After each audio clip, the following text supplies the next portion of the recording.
Soft, melancholic music begins to play in the background. Oh, dear friends, gather round and let me share with you a tale of woe. A story of shattered dreams and crushed expectations. I'm still trying to process the overwhelming disappointment that befell me during my stay at the Batihan Beach Resort and Spa, Kusadasi. As I walked into the lobby, I was initially blinded by the gleaming chandeliers and the warm smiles of the staff. But little did I know, it was all a facade, a deceitful mask hiding the myriad of problems that would soon unfold. Let's start with the rooms, shall we? Mine was a cramped, outdated space with a bed that felt like sleeping on a deflated cloud.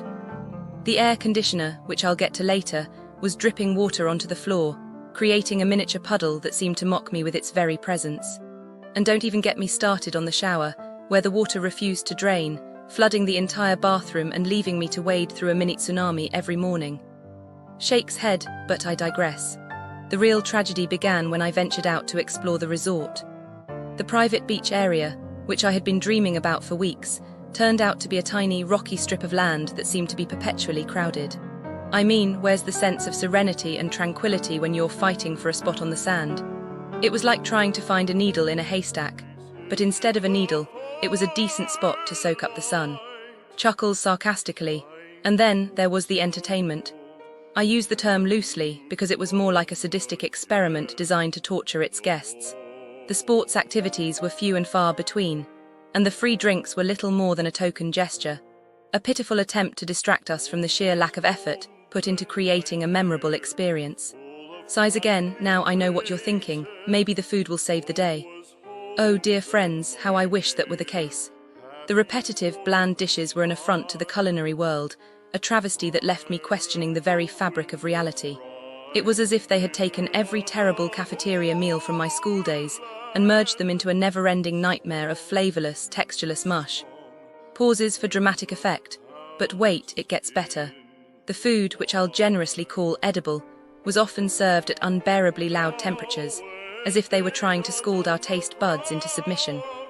And don't even get me started on the mixing of leftovers, a culinary abomination that defies the laws of nature and common decency.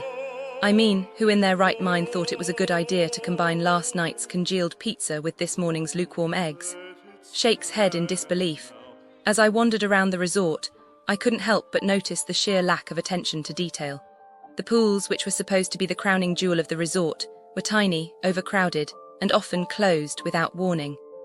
The water slides, those joyous, adrenaline-fueled havens of fun, were open for a paltry 2 hours a day, a cruel taunt to the children who had been dreaming of splashing around in the sun. Voice cracks with emotion, and through it all, the staff seemed oblivious, uncaring, and downright hostile at times. It was as if they had given up, resigned themselves to the fact that they were working at a subpar resort and were just phoning it in until their shift ended. Pauses to collect thoughts. Now I know some of you might be thinking, but what about the bartender Ada? Oh, dear friends, where do I even begin? His behavior was a masterclass in inappropriate advances, a cringeworthy display of boundary pushing that left me feeling vulnerable and uneasy. It was as if he thought he was entitled to my attention, my affection, and my gratitude, simply because he was serving me drinks. Shakes head in disgust. The reality of businesses near Batihan Beach Resort and Spa. Kusadasi *, if you're staying at Batihan Beach Resort and Spa, Kusadasi, and planning to explore the surrounding area. Brace yourself. The businesses nearby operate on a different wavelength, one where disappointment is the standard and overcharging is an art form. Let's start with shopping. The Scala Nuova shopping center should be a convenient place to pick up souvenirs, but instead, it's a masterclass in tourist exploitation. The rug shops here have perfected the art of deception. Machine-made carpets are passed off as hand-woven silk, complete with forged certificates. If you're not careful, you'll walk out with a luxury rug that's worth less than the paper its fake authenticity document is printed on. And the cafes? Nuva Cafe serves food that tastes like regret, with prices that make you question if you accidentally ordered in Swiss francs.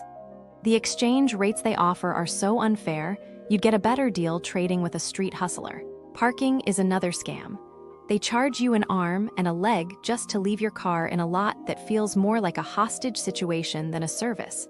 And once you're inside, half the shops are either closed or selling the same overpriced junk you could get for a fraction of the price at the local bazaar.